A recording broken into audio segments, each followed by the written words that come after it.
Halo semuanya, selamat datang kembali di channel Kikses bersama saya Yogi Suyoprayogo, Sarjana Psikologi pada episode ke-7.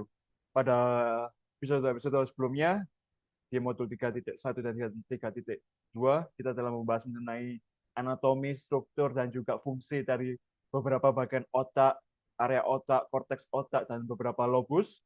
Dan pada modul kali ini kita akan mengkaji bagaimana cara peneliti-peneliti sebelumnya mengetahui bagaimana mengenai cara anatomi dan begitu juga dengan fungsinya. Dan ada beberapa bagian dan dibagi menjadi beberapa metode secara garis besar.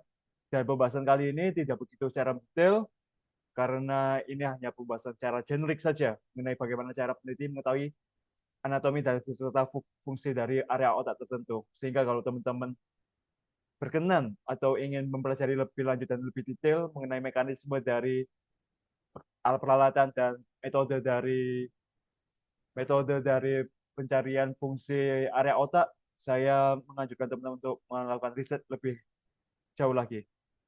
Baik, saya izin share screen.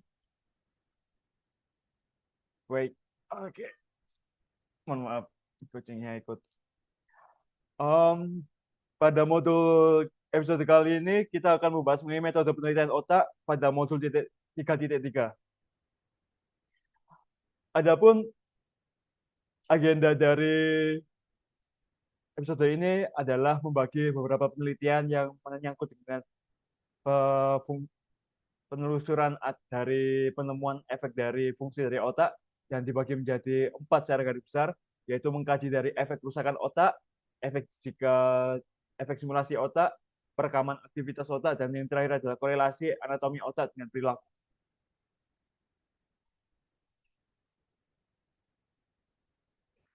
Lalu untuk efek yang pertama adalah efek kerusakan otak. Efek kerusakan otak ini memiliki tujuan utama, yaitu melihat perbedaan atau abnormalitas dari perilaku. Ada beberapa studi kasus dimulai dari era tahun 1961 sebagai titik revolusi dari penelitian neurologi dan neuropsikologi tentunya yang dilakukan oleh Paul Broca menemukan pasien yang tidak dapat melakukan kemampuan berbicara ketika terdapat kerusakan pada korteks frontal sebelah kiri dan pada area korteks frontal kiri tersebut dinamakan dengan Broca's area dan akan dibahas lebih lanjut pada modul-modul berikutnya. Dan dari titik poin 1861 itu menjadi titik revolusioner karena beberapa waktu kemudian mulai banyak sekali laporan-laporan abnormalitas perilaku yang berbasis dari cedera atau kerusakan pada otak. Seperti contoh, ada perilaku tidak mengenali wajah, distorsi gerakan, perubahan motivasi dan emosi, gangguan ingatan, atau efek lainnya. Namun kelemahan dari studi kasus ini adalah mereka untuk kasus kerusakan pada satu ini hanya spesifik pada satu area spesifik dan untuk penelitian ini hanya hanya terjadi ketika teman menemukan suatu fenomena terjadinya cedera atau kasus cedera pada otak dan juga pola tiap otak individu ini unik sehingga generalisasi penemuan ini sangat sulit untuk digenerasikan untuk populasi lebih umum. Lalu selain studi kasus timbullah praktik-praktik yang melakukan induksi kerusakan otak. Untuk yang metode pertama disebut dengan ablation atau ablasi, yaitu pengambilan atau pengangkatan beberapa area otak tertentu, tetapi pada teknik ini memiliki kelemahan yaitu sulit untuk melakukan ablasi karena pada hewan lab itu otaknya relatif kecil dan susah untuk menyekat area otak tertentu dan juga kecenderungannya untuk merusak klakson koneksi sekitar sehingga mungkin saja dari pengambilan satu area otak tersebut itu mengganggu dinamika fungsi dari otak yang lainnya sehingga perubahan perilaku yang terjadi tidak spesifik karena alasan pengangkatan area tersebut. Lalu untuk yang teknik kedua ini yang lebih detail dan lebih rapi daripada ablasi yaitu lesi atau lesion yaitu perusakan secara spesifik. Jadi kalau ablasi diangkat sepenuhnya, kalau lesi ini disobek atau dilukai atau diberi sengatan listrik. Untuk alatnya sendiri itu menggunakan stereotaxic instrument dengan contoh sebelah kanan ini. Jadi alatnya stereotaxis instrumen, dan ini alatnya lebih spesifik dan lebih presisi. Dan untuk stepnya yaitu hewan lab diberi anestesi, lalu di drill sehingga ada lubang kecil di tengkorak, lalu memasukkan elektroda dan diarahkan pada target, lalu ditembakkan elektroda atau dialirkan listrik sehingga pada area target tersebut mengalami kerusakan otak. Untuk efeknya spesifik dibanding dengan ablasi, yaitu dengan membandingkan dengan kelompok sham lesion. Jadi ada hewan lab yang dilakukan stepnya sampai ditembak elektroda dibanding sama hewan lab yang didrill tengkoraknya lalu di anestesi lalu didrill otaknya tapi tidak dipasangi elektroda. Jadi untuk membandingkan hasil spesifiknya. Jadi perilaku perilaku yang dikasih lesi sama yang cukup di anestesi sama di drill untuk melihat perbedaannya. Namun kelemahan dari teknik lesion ini itu cenderung lebih mentah dan masih kasar seperti ablation dan masih merusak segala bagian atok di lintasan elektroda sehingga hasilnya kurang dapat diyakini secara penuh bahwa efek dari abnormalitas perilaku diperoleh dari lesi. Lalu untuk teknik berikutnya ada gen knockout, yaitu melakukan mutasi secara langsung pada gen yang meregulasi tipe sel neuron, transmitter, atau reseptor tertentu. Pada sumber yang saya peroleh tidak ada penjelasan lebih detail. Jika teman-teman tertarik untuk belajar lebih lanjut, bisa teman-teman melakukan riset lebih dalam. Lalu untuk teknik berikutnya ada transcranial magnetic stimulation yang ada grafik yang mensimulasikan TMS. Jadi ada alat yang memberikan medan magnet, stimulasi magnetik pada kulit kepala, singkat dan ringan. Jadi sifatnya tidak invasif, tidak masuk kepada bagian otak atau perlu melubangi.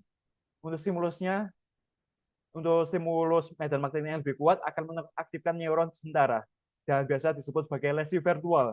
Artinya apa? Maka neuron yang mendapatkan medan magnetik yang kuat ini akan nonaktif secara sementara sehingga kerusakannya tidak permanen. Lalu ketika dimatikan alatnya, maka neuron itu akan aktif kembali sehingga kerusakannya tidak permanen. Dan dari proses non-aktifnya neuron ini akan dilihat perilakunya terjadi perubahan apa. Untuk penggunanya dalam kehidupan nyata, yaitu ada tes menghentikan korteks motorik di presental gyrus. Ketika menonaktifkan neuron-neuron pada korteks motorik ini, klien yang mengalami nonaktif pada korteks motorik ini mengalami kegagalan atau tidak bisa menyelesaikan sama sekali untuk mengisi atau menjawab tes rotating object. Karena pada tes rotating object ini memerlukan klien untuk menjawab bagaimana objek ini jika diputar. Nah, karena korteks motoriknya non-aktif, maka klien tidak bisa menggerakkan tangannya. Dan karena tidak bisa menggerakkan tangannya, dalam pikiran pun, dalam otak pun, mereka tidak bisa membayangkan bagaimana merotasi objek tersebut pada tes rotating object. Jadi jawabannya cenderung banyak yang salah.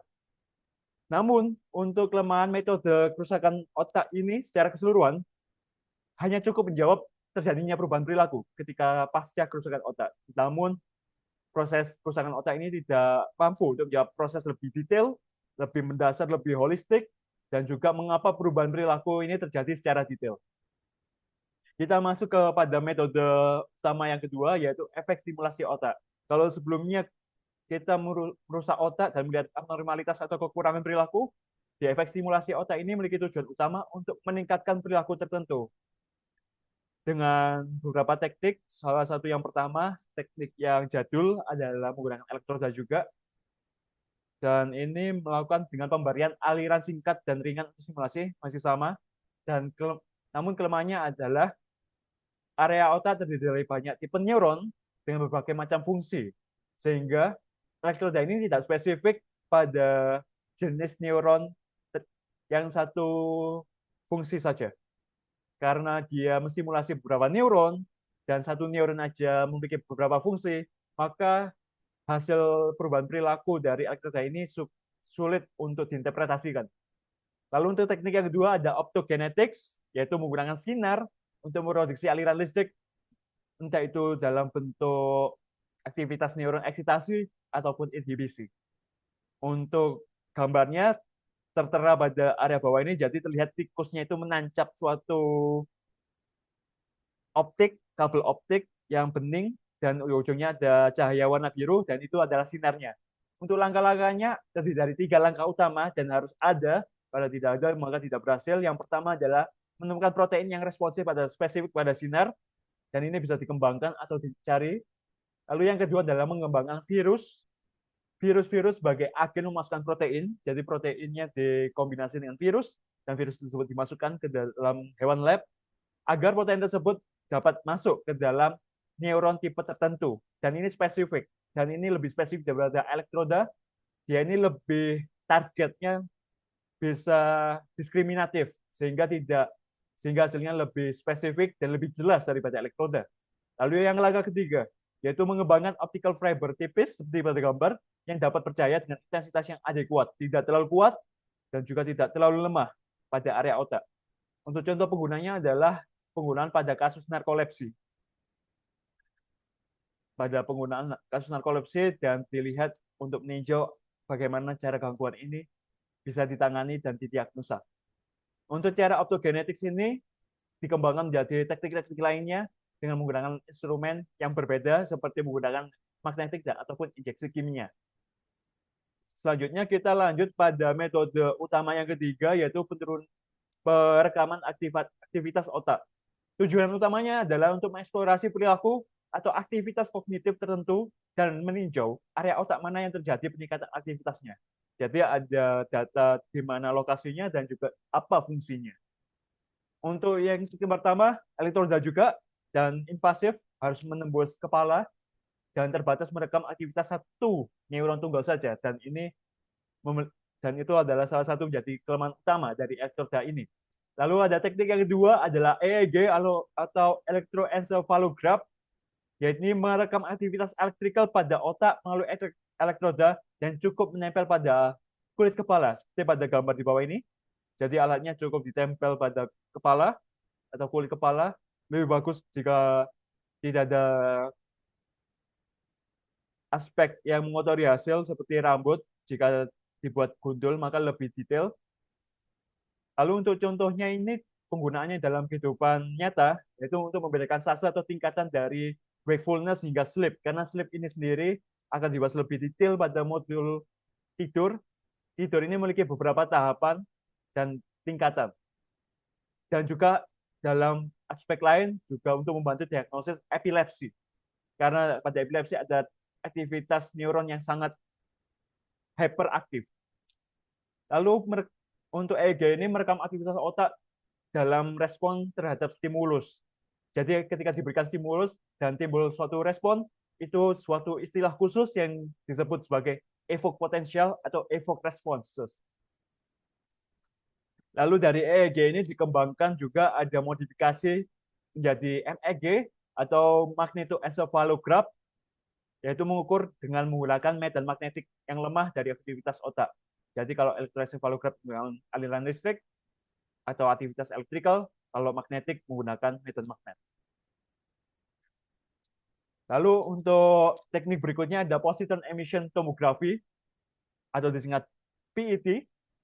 Ya, untuk teknik ini memiliki resolusi gambar yang lebih tinggi sehingga gambarnya lebih bagus dan merekam emisi, dan caranya adalah secara ringkas menggunakan emisi radioaktif dari injeksi zat kimia. Jadi langkah-langkahnya adalah subjek diinjeksi glukosa atau penggantinya adalah atom radioaktif. Nah, ketika atom radioaktif ini mulai memudar pada area di dalam otak dari klien ini, maka atom tersebut akan melepaskan positron yang saling bertumbukan dengan elektron terdekat, sehingga memunculkan suatu gelombang gamma dengan arah yang berlawanan. Jadi pada gambar ini ada positron yang saling bertumbukan pada elektron sehingga melepaskan gelombang gamma yang berlawanan. Jadi ini ke atas dan ada yang ke bawah. Untuk lalu gelombang ini akan ditangkap oleh alat dari PET ini. Kedua detektor menerima gelombang gamma secara bersamaan atas bawah ini.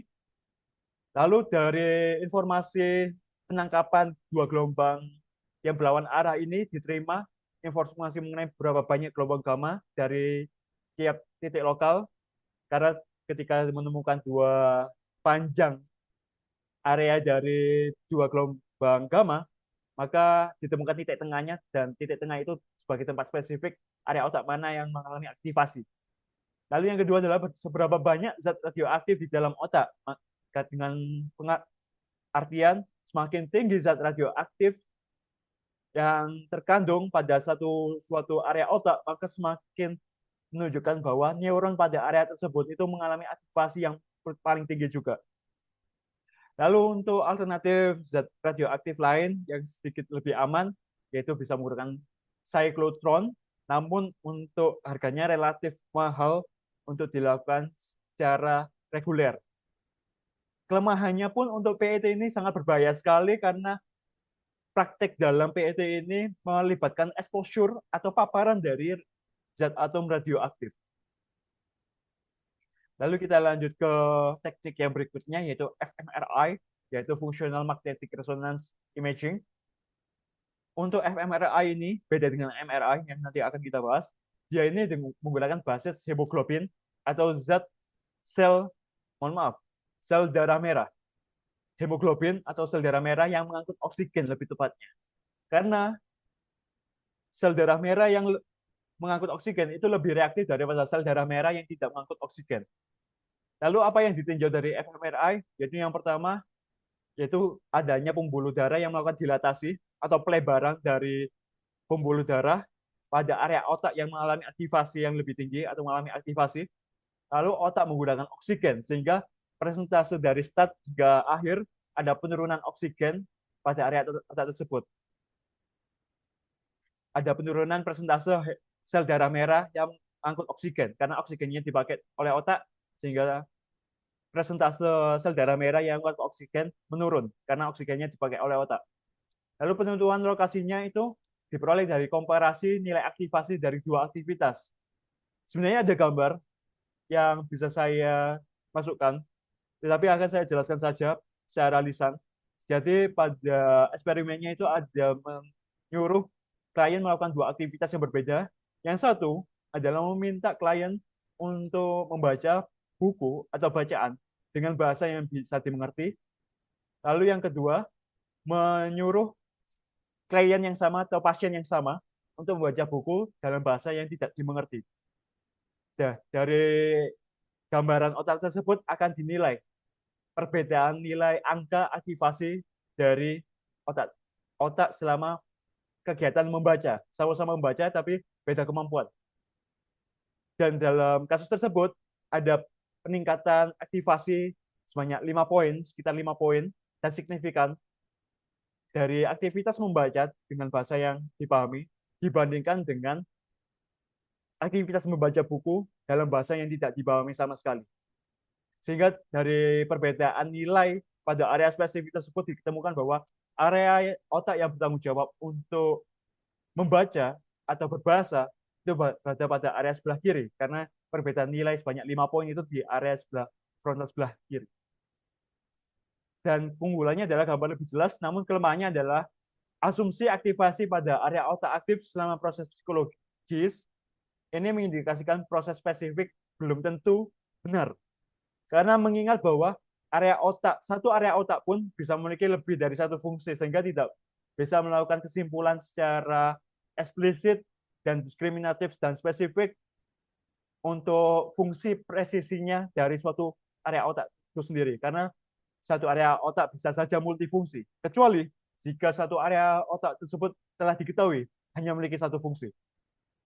Lalu untuk penggunaan dalam kehidupan nyata, ada beberapa contoh. Seperti yang pertama adalah pada kasus pasien diberikan obat placebo ketika mengalami rasa sakit dan diberi obat placebo. Obat placebo ini apa?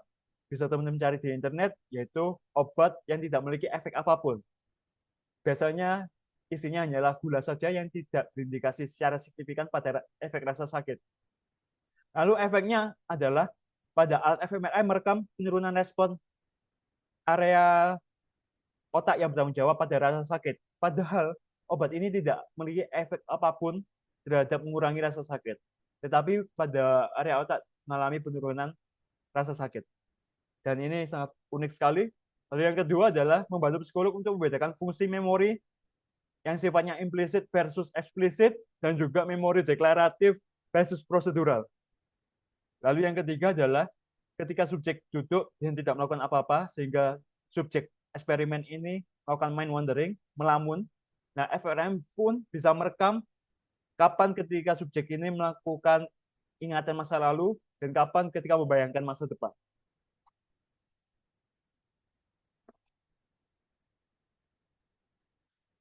Baik, untuk teknik berikutnya atau metode utama berikutnya adalah berupa korelasi anatomi otak dengan perilaku.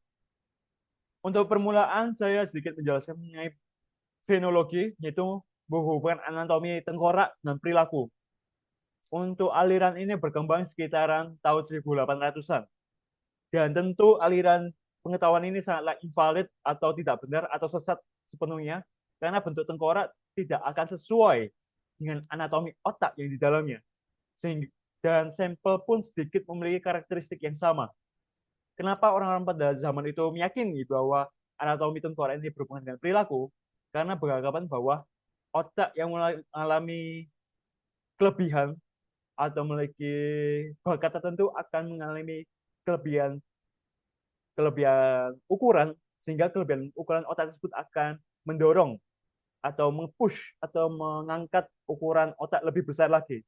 Karena isinya lebih besar, maka bagian dari tengkorak tersebut juga ikut membesar. Dan itu tidak bisa dibenarkan pada waktu penelitian berikutnya. Lalu untuk berikutnya ada teknik computerized axial tomography atau disingkat CT atau CAT scan. Untuk langkah-langkahnya yaitu melakukan injeksi perwarna khusus untuk darah.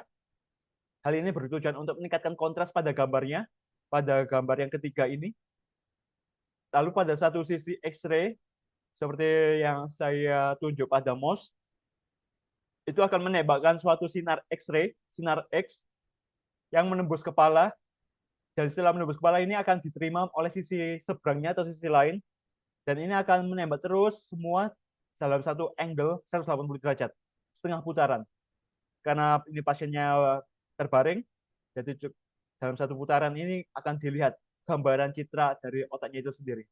Lalu selanjutnya komputer akan mengonstruksikan gambar dari citra otak itu sendiri. Lalu kita masuk ke pembahasan magnetic resonance imaging yang berbeda dengan fMRI, yang fMRI menggunakan basis dari sel darah merah yang mengandung oksigen.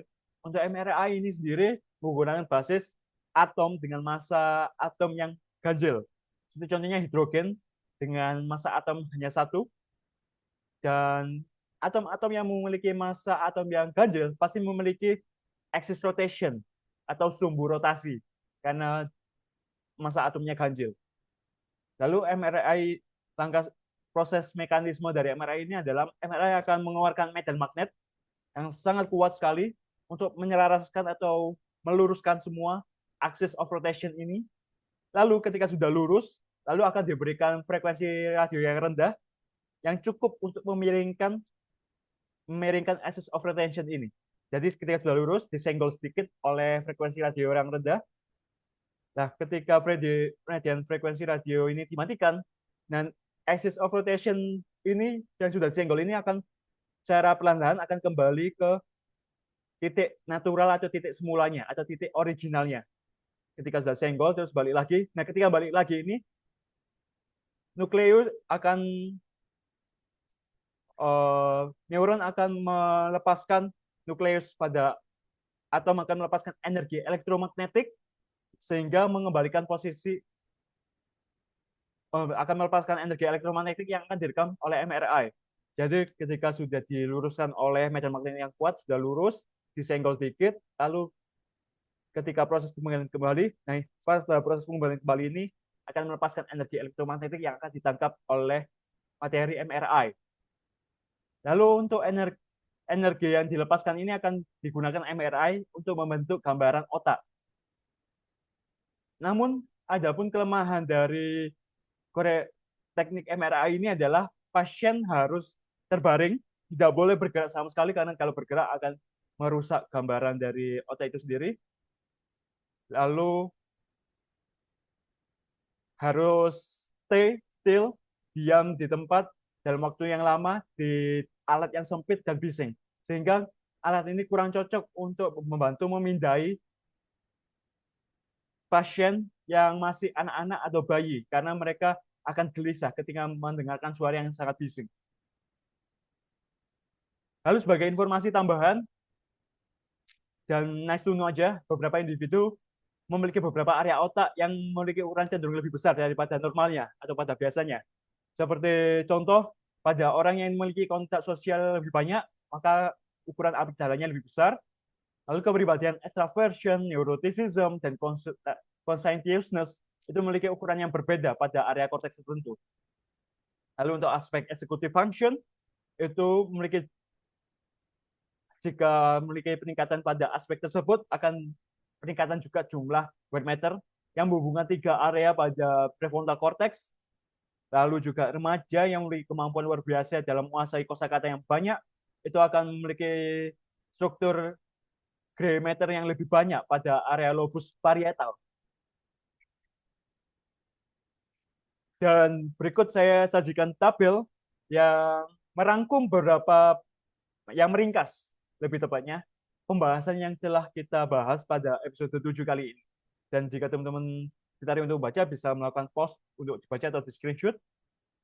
Baik, pada seperti biasanya, pada seri Biological Psychology ini, saya menggunakan acuan buku Biological Psychology yang dikarang oleh James William Callatt dan dipublish atau diterbitkan oleh Cengage Learning. Ada versi bahasa Indonesianya juga yang diterbitkan oleh Cengage Learning Asia. Dan saya merekomendasikan teman-teman yang tertarik dengan perihal neuroscience atau biological psychology untuk membeli atau membaca hard copy atau soft copy dari buku ini. ISBN dari buku ini tertera pada slide. Baik, sekian atas atensi yang telah diberikan dan perhatiannya. Selama kurang lebih 27 atau 28 menit, saya mengucapkan mohon maaf selama proses penjelasan ini jika dirasa penjelasan saya kurang maksimal atau kesalahan dalam penjelasan ini. Saya terbuka atas koreksi dari hasil materi ini karena mengetahui bahwa beberapa dari penelitian ini sudah cukup usang dan outdated, dan perkembangan ilmu dari neuroscience ini semakin terus berkembang. Mohon maaf. Baik. Selain itu, saya juga terbuka buat teman-teman untuk menyampaikan aspirasi atau pendapatnya pada kolom komentar ataupun bertanya mengenai materi ini. Baik itu komentar untuk memperbaiki cara penyampaian materi pada waktu berikutnya, ataupun materi apa yang ingin dibahas pada episode berikutnya. Dan seperti biasa, saya mengucapkan thank you and happy learning.